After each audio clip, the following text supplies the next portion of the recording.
بسم اللہ الرحمن الرحیم الحمد للہ رب العالمین والصلاة والسلام علی اشرف الانبیاء وسادۃ الاتقیاء وسید المرسلین سیدنا وحبیبنا محمد وعلی آلہ وصحبہ اجمعین اما بعد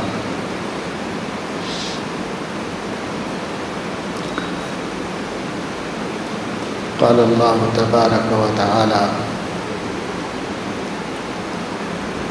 قل إن كنتم تحبون الله فاتبعوني يحببكم الله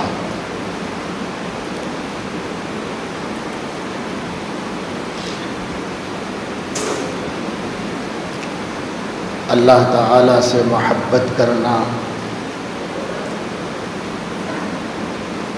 ایمان میں داخل ہے، بلکہ ایمان کی روح اور اس کی جان ہے۔ محبت کے معنی ہے دل کا کسی کی طرف اس کے کمالات کی وجہ سے جھکنا، مائل ہونا۔ محبت دو طرح کی ہوتی ہے، ایک فطری ہوتی ہے اور ایک عقلی ہوتی ہے۔ فطری محبت غیر اختیاری ہے، انسان کا دل کسی کی طرف مائل ہو جاتا ہے۔ ماں سے محبت ہے، باپ سے محبت ہے، اولاد سے محبت ہے، بیوی سے محبت ہے۔ یہ فطری محبتیں ہیں جو آدمی کے اندر ہوتی ہیں۔ اور ایک محبت عقلی ہوتی ہے جس کا کوئی سبب ہوتا ہے۔ آدمی کو یہ سمجھ میں آتا ہے کہ اس آدمی میں یہ پسندیدہ چیز ہے، اس کی وجہ سے یہ آدمی بھی پسندیدہ ہے۔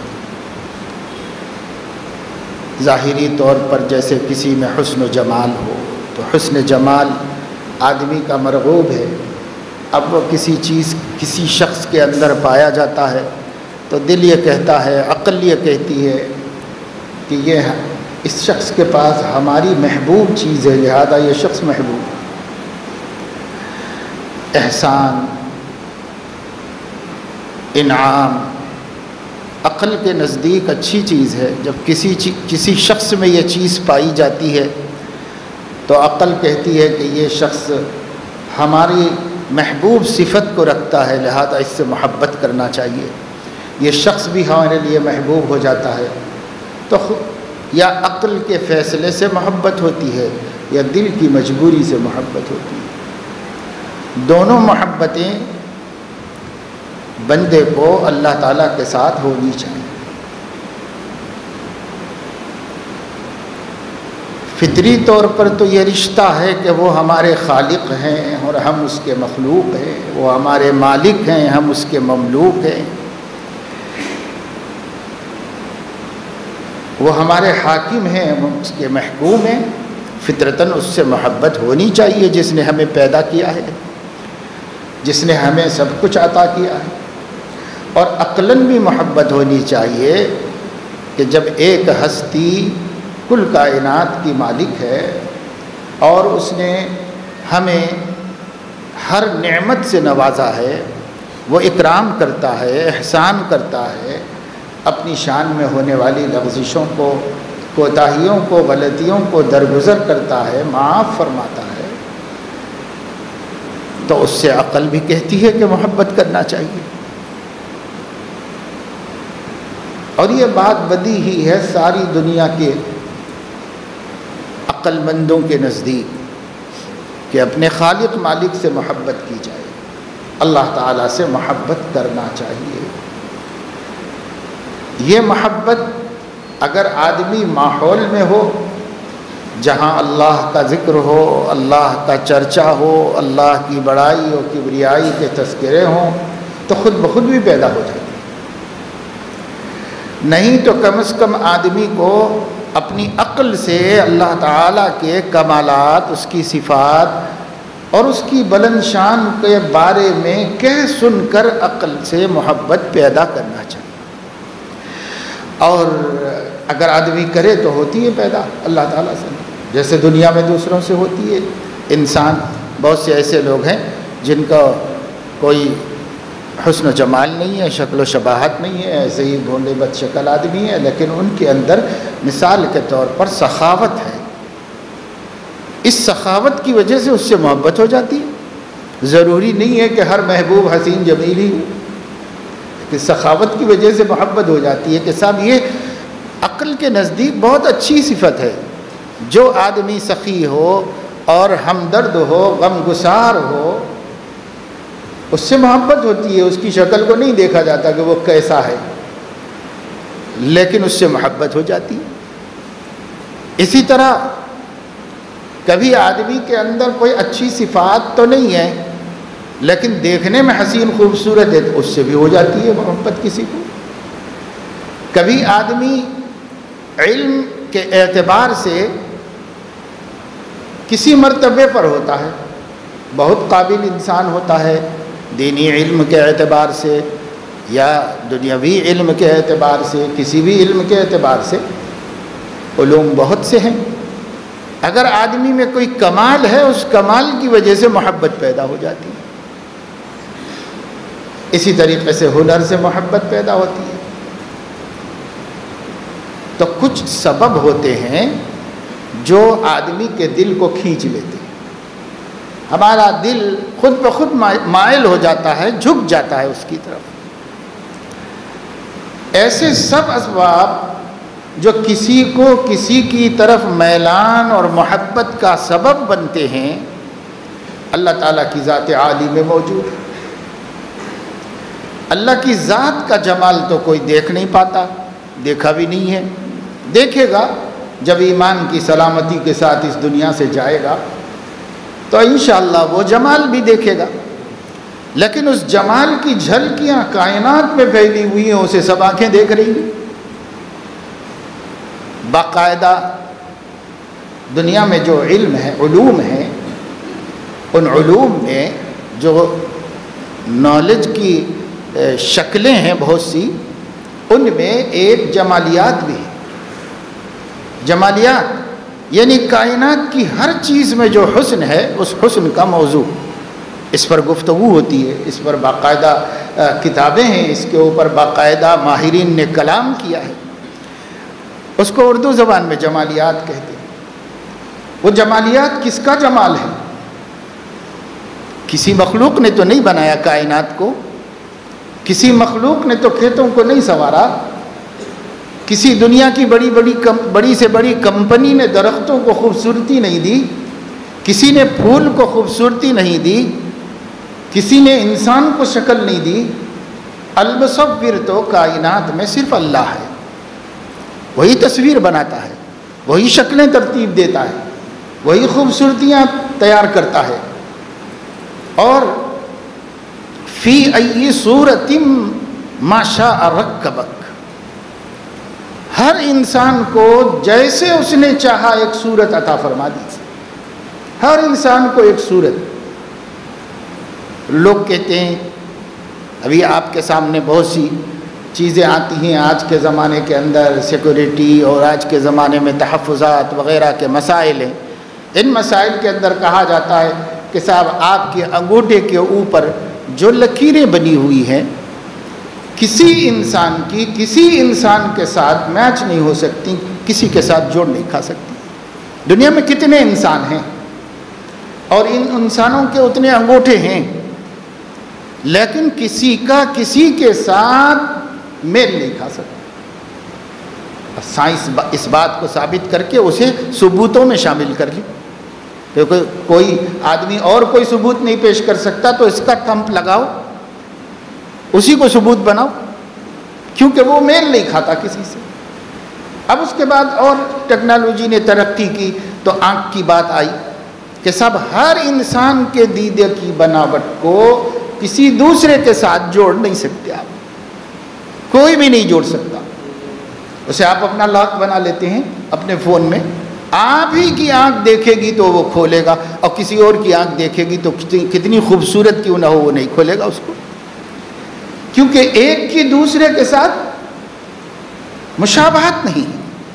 اب بتاؤ، فی ای صورت ما شاء رکبک کہنے والا ایک ہی ہے۔ اللہ نے فرمایا میں جیسا بنانا چاہا تمہیں بنایا، لیکن ایک کو دوسرے سے ملتا جلتا نہیں بنایا، دو ایک ہو جائیں ایسا اللہ نے نہیں بنایا، پورے طور پر نہیں بنایا۔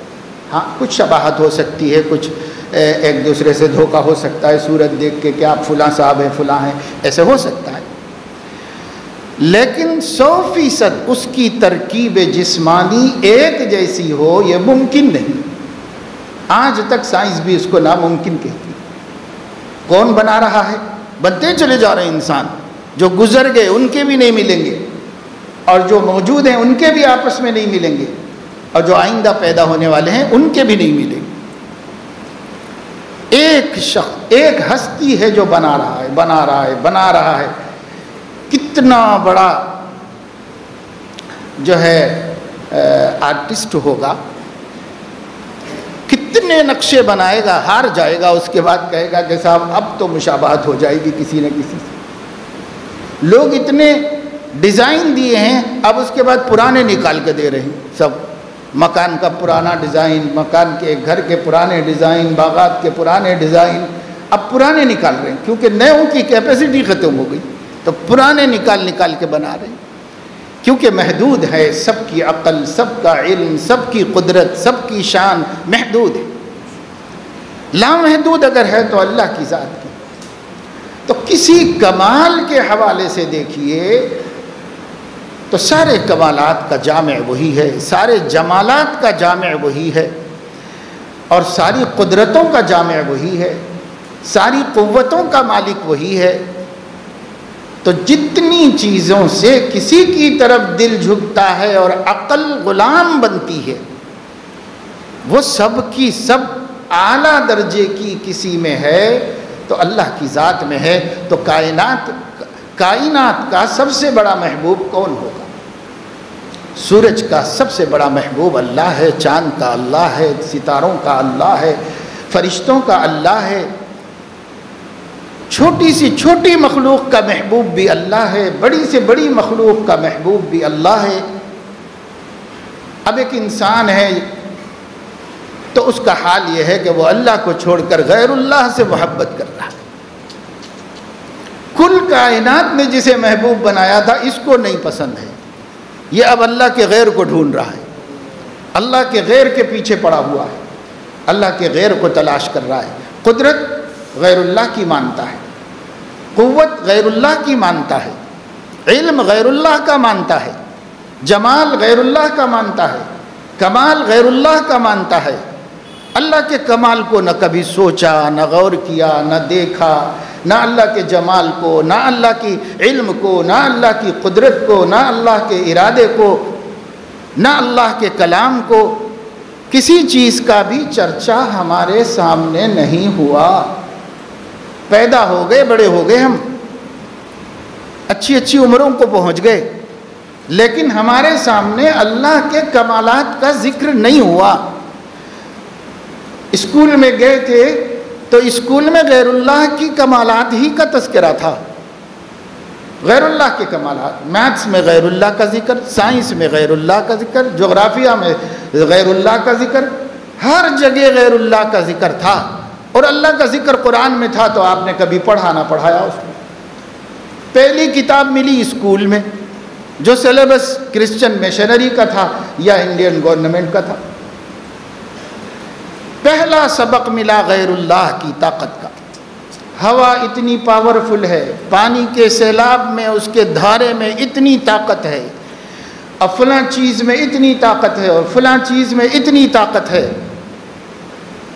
اور سب سے بڑی طاقت سورج ہے، اور سورج کی طاقت سے طاقت لے کر دنیا کی ساری طاقتیں طاقتور ہو گئی ہیں۔ یہ منتہا تھی قوتوں کی، اس کے آگے اللہ تھا، اس کا ذکر ہی نہیں آیا، اس کا ذکر ہی کہیں نہیں آیا۔ تو آپ کے ہمارے بچے کا ایمان کون بنا رہا ہے؟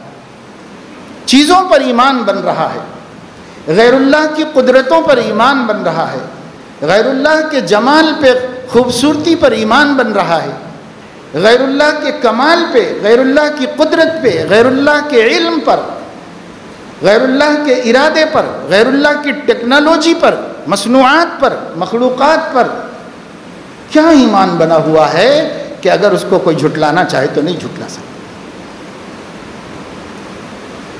کیونکہ مشاہدے پر آدمی کو جلدی یقین آ جاتا ہے۔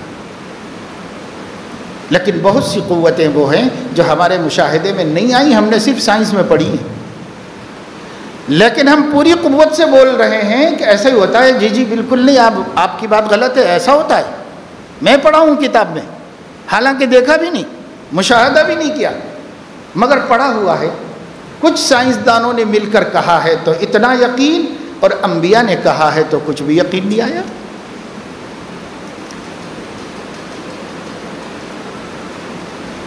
آپ کے ایجوکیشن سلیبس میں ہے تو یقین، اللہ کی نازل کی ہوئی کتاب میں ہے تو کچھ یقین نہیں آیا، نبی کی بتائی ہوئی حدیثوں میں ہے تو یقین نہیں۔ کتنی دفعہ مسجد کا ادب، تازہ تجربے کی بات آپ کو بتا رہا ہوں، آپ کو بھی ہے مجھے بھی ہے، تجربات تو ہر انسان کے سامنے ہیں۔ کتنی دفعہ مسجد کا ادب سنایا جاتا ہے اور کتنی دفعہ بتایا جاتا ہے کہ مسجد کی محفل میں اور دین کی مجلس میں کیسے بیٹھنا چاہیے، کیسے کھڑے ہونا چاہیے صفوں میں، اور کیسے نماز ادا کرنا چاہیے احترام کے ساتھ، کتنا بتایا جاتا ہے۔ سن سن کے کان پک گئے آپ کے، آپ نے عمل نہیں کیا۔ لیکن ہندوستان کی سرکار نے آپ سے کہا کہ آپ منہ کو ڈھانپ کے رکھیں، تو آپ نے ڈھانپا؟ ہندوستان کی سرکار نے کہا، ورلڈ ہیلتھ آرگنائزیشن نے کہا کہ صاحب آپ کو اللہ کے گھر میں بھی نبی کا حکم چھوڑ کر الگ الگ کھڑینا پڑے گا، تو آپ نے کہا کھڑو، بلکہ کوئی آ کے نادانی سے کھڑا ہو گیا تو آپ ناراض ہو کے ہٹا دیں، ادھر جاؤ، پیچھے جاؤ، یہ جگہ چھوڑو، یہاں مت کھڑو۔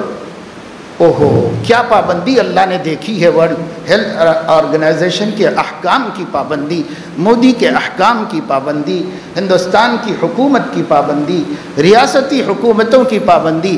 آپ نے اپنے عمل سے 2 مہینے خدا کو دکھایا ہے، اور یہ بھی دکھایا ہے اور اب بھی دکھا رہے ہیں کہ آپ کی بات ایسے نہیں مانیں گے، نہ آپ کے نبی کی ایسے مانیں گے۔ دیکھ رہا ہے اللہ ہمارا، وہ بھی دیکھ رہا ہے منظر، یہ بھی منظر دیکھ رہا ہے۔ یہ منظر میں اور آپ دکھا رہے ہیں اللہ کو کہ وہ بات تو مانی جائے گی مگر یہ بات نہیں مانی جائے گی، اس پر تو 100% عمل ہوگا اور اس پر 10% بھی عمل نہیں کیا جائے گا۔ یہ ہو رہی قدر اللہ کی۔ اللہ دیکھ رہے ہیں اپنی قدر بندوں کو کتنی ہے اور بندوں کی قدر کتنی ہے۔ جہنم میں جانے کی وعید کا تو کوئی اثر نہیں ہوگا، لیکن کورونا کے لگ جانے کی وعید کا اثر ہوگا۔ یہ 100% یقینی بات بھی نہیں ہے، صرف انسانوں کا تجربہ، اور وہ 100% یقینی بات ہے جو وحی کے ذریعے نبی نے بتائی۔ لیکن اس یقینی کو 10% مانا جاتا ہے، اور اس غیر یقینی کو محض تخمین و ظن اور تجربہ اور اندازہ، اس کو 90% مانا جاتا ہے، اللہ کی بات کو 10% مانا جاتا ہے۔ کیا یہ فرق اللہ نہیں دیکھ رہے ہیں بندوں میں؟ ہم ہی سے، اللہ ہی کے گھر کے اندر اللہ نے نہیں دیکھا کہ بندوں کو بندوں نے روکا تو عمل کیا لوگوں نے، اور بندوں کو میں نے روکا اور میں نے بتایا تو اس پہ عمل نہیں کیا۔ یہ ہم خود تجربہ کر لیں، اپنے تجربے جلدی سمجھ میں آئیں گے۔ جو چیز تازہ ہے وہ ہمارے آنکھوں کے سامنے بہت آسانی سے ہمیں سمجھ میں آئے گی۔ یہ دیکھیں، اور لوگوں کو اس کی فکر ہوتی ہے۔ بہت کم لوگ ہوتے ہیں جن کے دلوں نے محض مجبوری کی وجہ سے، دل نہ چاہتے ہوئے بھی اس پر عمل کیا ہوگا۔ بہت لوگ وہ ہوں گے، بہت کم لوگ وہ ہوں گے جنہوں نے سب کچھ سن کر بھی عمل کرنا نہیں چاہا تھا، انتظار کیا تھا کہ دین کے جاننے والے یعنی علماء کیا کہتے ہیں، اور جب انہوں نے بھی کہا کہ اسی پر عمل کرنا اللہ کے دین کے مطابق ٹھیک ہے، درست ہے، تو اس وجہ سے عمل کیا، اس سے پہلے نہیں کیا۔ ایسے بہت کم لوگ ہوتے، لیکن اکثر لوگ تو وہ ہیں جن کا یقین، جن کا بھروسہ سب کا سب مادیات پر ہے، اسباب پر ہے، اور یہ دنیا میں جو کچھ دنیا والے کہتے ہیں اس کو ماننے پر ہے، اسی کی بنیاد پر، اسی کی بنیاد پہ عمل کرنا۔ ہمارے دل میں کیا ہے یہ بھی اللہ کو معلوم ہے، علیم بذات الصدور ہے، دلوں میں چھپے ہوئے راز آپ زبان سے نہ بولیں کسی کو بھی، لیکن آپ کے دل میں ہے، کسی کو نہیں معلوم ہوگا جب تک کہ آپ نہیں بولیں گے۔ لیکن ایک ہستی ہے جس کو آپ کے بولنے کی ضرورت نہیں ہے، وہ خود بخود جانتا ہے، اس کے علم کی پختگی کا تو یہ عالم ہے کہ آپ دل میں ایک بات سوچیں، سوچنے کے بعد آپ کے نہ بتانے سے کوئی نہیں جان سکتا، اللہ جان سکتا ہے، لیکن آپ کے سوچنے سے پہلے بھی وہ جانتا ہے کہ آپ یہ سوچیں گے فلاں وقت، اس سے پہلے بھی وہ جانتا ہے، اس کا علم اس قدر پختہ ہے، ازلی و ابدی علم ہے اللہ تعالیٰ، ہمیشہ سے ہے، ہمیشہ کا۔ تو کل کمالات کا جو مالک ہے اس سے محبت کرنا چاہیے کہ نہیں کرنا چاہیے؟ کل کمالات کا مالک ہے، اس سے محبت کرنا چاہیے۔ کسی کی بیوی بہت اچھی خدمت کرتی ہو تو پتہ نہیں کس کی بیٹی ہے، لیکن آپ کے دل میں اس کی محبت تو بیٹھ گئی، کسی کو جمال کی وجہ سے بیٹھ گئی، کسی کو خدمت کی وجہ سے بیٹھ گئی، صفات کی وجہ سے بیٹھ گئی، کسی کو کسی وجہ سے کوئی وجہ ہے۔ جتنی وجوہات محبت کی ہوتی ہیں سب بدرجہ کمال اللہ کی ذات میں موجود ہے،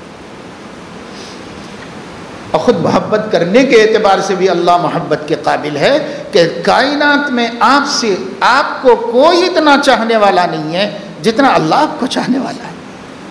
اس کے بدلے میں بھی تو اللہ ہی سے سب سے زیادہ محبت ہونی چاہیے۔ جب وہ سب سے زیادہ ہم کو چاہتا ہے تو سب سے زیادہ ہم کو اس کی چاہت ہونی چاہیے۔ یہ حقیقت ایمان ہے، یہ ایمان کی جان ہے، یہ ایمان کی روح ہے، اس کے بغیر ایمان کا کوئی تصور نہیں۔ سب لفاظی ہے، ایمان نہیں ہے۔ ایمان وہی ہے جو اللہ تعالیٰ کی عظمت، احترام اور محبت سے دل کو بھر دے، وہی ایمان ہے۔ اور جو اللہ کو نہیں جانے گا تو اس سے کیسے محبت پیدا ہوگی؟ اللہ کو جاننا، اللہ کے نبی صلی اللہ علیہ وسلم نے یہ محبت اللہ سے مانگی، اللہ پاک مجھے اپنی محبت دیجیے، مجھے اپنی محبت دیجیے، اور ان اعمال کی محبت بھی دیجیے جو آپ کی محبت کا وسیلہ بنتے ہیں، جیسے نماز پڑھنا، روزہ رکھنا، زکوٰۃ دینا، حج کرنا، گناہوں سے بچنا، اللہ کا ذکر کرنا، قرآن کی تلاوت کرنا، یہ اعمال ہیں، یہ وہ اعمال ہیں جو اللہ کی محبت کا سبب بنتے ہیں۔ تو نبی نے اللہ سے دعا مانگی، اللہ پاک اپنی محبت دیجیے، اپنے محبوبوں کی محبت دیجیے، اور اپنے پسندیدہ اعمال کی محبت دیجیے، تاکہ وہ اعمال ہم کریں تو آپ کو ہم اچھے لگیں، اس لیے ان اعمال کی محبت بھی دے دیجیے۔ یہ سب حضور علیہ السلام نے اللہ سے مانگا۔ ایک مرتبہ دعا کی تو یوں عرض کیا کہ اے پروردگار، مجھے کل کائنات کی ہر محبوب چیز سے زیادہ اپنی محبت عطا فرما۔ اللہم انی اسألک حبک احب الاشیاء کلہا، جتنی محبوب چیزیں آپ نے پیدا کی ہیں کہ انسانی فطرت اس کو پسند کرتی ہے، ان سب سے بڑھ کر اپنی محبت مجھے عطا فرمائی۔ آخر کوئی چیز ہوگی تبھی تو نبی نے مانگا، اگر یہ محبت کوئی چیز نہیں تو نبی کیوں اللہ سے سوال کرتے؟ نبی نے ہر ضروری چیز اللہ سے مانگ کے بتائی ہے، کوئی غیر ضروری چیز نبی نے اللہ سے کبھی نہیں مانگی، لیکن جتنی ضروری چیزیں تھیں نبی نے اللہ سے مانگی، اور مانگ کر ہمیں مانگنا سکھایا۔ معلوم ہوا کہ اللہ کی محبت بہت ضروری چیز ہے، تو اللہ سے مانگا، اللہم انی اسألک حبک وحب من یحبک، وحب عمل یبلغنا الی حبک، اور اللہم انی اسألک حبک احب الاشیاء کلہا، اور ایک حصی مثال سے مانگا تاکہ ان کے دل میں جو اللہ کی محبت کی مانگ تھی وہ امت کیسے پہچانتی، ان کی معرفت کا کوئی مقابلہ نہیں کر سکتا، اس لیے جو جذبہ مانگنے کا ان کے دل میں تھا حب الہی کو، وہ آپ کو کیسے پتہ چلتا؟ ہم لوگ تو حسیات سے سمجھتے ہیں، وہ تو غیب کے دیے ہوئے علم سے سمجھتے ہیں، اللہ ان کو مشاہدہ کراتا، تو ان کا ایمان مشاہدات سے جڑا ہوا ہے۔ ہم لوگ تو کسی تجربے ہی سے سمجھ سکتے ہیں، ورنہ غائب پر ایمان لانا ہے بس۔ تو حضور علیہ السلام نے دعا میں ایک حصی مثال دی تاکہ امت کا ہر چھوٹا بڑا اور پڑھا لکھا ان پڑھ ہر فرد سمجھ لے۔ حضور علیہ السلام نے آگے فرمایا اللہم انی اسألک حبک احب الی من الاشیاء کلہا، اس کے بعد فرماتے ہیں ومن الماء البارد، سخت پیاس کے وقت ٹھنڈے پانی کی جو چاہت ہوتی ہے، ماء بارد ٹھنڈا پانی، ومن الماء البارد، حضور علیہ السلام فرما رہے ہیں ٹھنڈے پانی سے بھی زیادہ محبت میرے دل میں اپنی دے دیجیے۔ اور یہ سمجھنے کو سب سے آسان مثال ہے، اس سے آگے آدمی کیا سمجھے؟ کوئی آدمی تھکا ہارا ہو، سخت دھوپ گرمی ہو، اور اس کے سامنے ٹھنڈا پانی موجود ہو تو اس پانی کی طرف دل کا کیسا جھکاؤ ہوتا ہے، اور کتنی چاہت ہوتی ہے دل کو کہ وہ پی لے اور اپنے رگ و ریشے کو تر و تازہ کر لے۔ نبی پاک صلی اللہ علیہ وسلم نے یہ مثال دے کر بتایا، ایسی اعلیٰ درجے کی چاہت اللہ کی بندوں کے دل میں ہونی چاہیے۔ اور اس مثال سے دوسری حقیقت یہ سمجھانا چاہا کہ جب انسان سخت تپش اور دھوپ میں ٹھنڈا پانی پیتا ہے تو اس کا انگ انگ رونگٹا رونگٹا سیراب ہو جاتا ہے۔ حب الہی وہ نعمت ہے جس کو نصیب ہو جائے گی، اس کے جسم کا نہیں، اس کی روح کا ایک ایک رونگٹا وہ ہو جائے گا سیراب، اور ایسا ہی خوش اور مطمئن ہو جائے گا جیسے ٹھنڈا پانی پی کر آپ کے جی جان کو راحت مل جاتی ہے۔ ایسی جی جان کو راحت ملتی ہے اللہ کی محبت سے۔ لوگ کہاں محبتیں تلاش کرنے کے لیے مارے مارے پھر رہے ہیں، راحت تلاش کرنے کے لیے جہاں جہاں جا رہے ہیں وہاں راحت ملنے والی نہیں ہے، راحت چھیننے والی ہے۔ جس جمال کے پیچھے ہم دوڑ رہے ہیں وہ راحت چھیننے والی خوبصورتیاں ہیں، جس مال کے پیچھے ہم دوڑ رہے ہیں وہ راحتوں کو چھیننے والا مال ہے، جس اولاد کے پیچھے ہم مر رہے ہیں وہ راحت کو چھیننے والی اولاد ہے، جس جائیداد کے لیے ہم کھپ رہے ہیں وہ راحتوں کو چھیننے والی جائیداد ہے۔ جہاں جہاں جا کر ہم سر پھوڑ رہے ہیں سکون کے خاطر، وہ سکون سلب کرنے والی چیزیں ہیں، وہ سکون کو غارت کرنے والی چیزیں ہیں۔ سکون دلانے والی چیز اللہ کی محبت ہے، اللہ کی محبت ہے۔ الا بذکر اللہ تطمئن القلوب، کون یاد کرتا ہے؟ جس کو محبت ہوتی ہے وہی یاد کرتا ہے، محبت ہی نہیں ہے تو کون یاد کرے گا؟ ہم ہی دیکھ لیں کہ ہم کتنا اللہ کو یاد کر رہے ہیں۔ جتنی محبت ہوگی اتنا اللہ کو یاد کرے گا۔ الذین آمنوا وتطمئن قلوبهم بذکر اللہ الا بذکر اللہ تطمئن القلوب، ایمان والوں کے دل صرف اللہ کی یاد سے مطمئن ہوتے ہیں۔ اور سنو، دنیا میں اللہ نے کہیں نہیں چھپائی ہے راحت و سکون، اگر چھپایا ہے تو اپنے ذکر میں چھپایا ہے، اپنی یاد میں چھپایا ہے۔ خدا کو یاد کر کے تو دیکھو، ہر لمحہ ہر قدم چلتے پھرتے اٹھتے بیٹھتے یاد الہی کا مزاج اور مقام بنا کے دیکھو۔ جنہیں یہ مقام نصیب ہو گیا ہے انہیں ہزار آفتوں میں سکون ملا ہوا ہے، اور جنہیں یہ مقام نصیب نہیں ہوا ہے انہیں ہزار سکونوں میں آفت اور بے چینی اور تنگی پہنچی ہوئی۔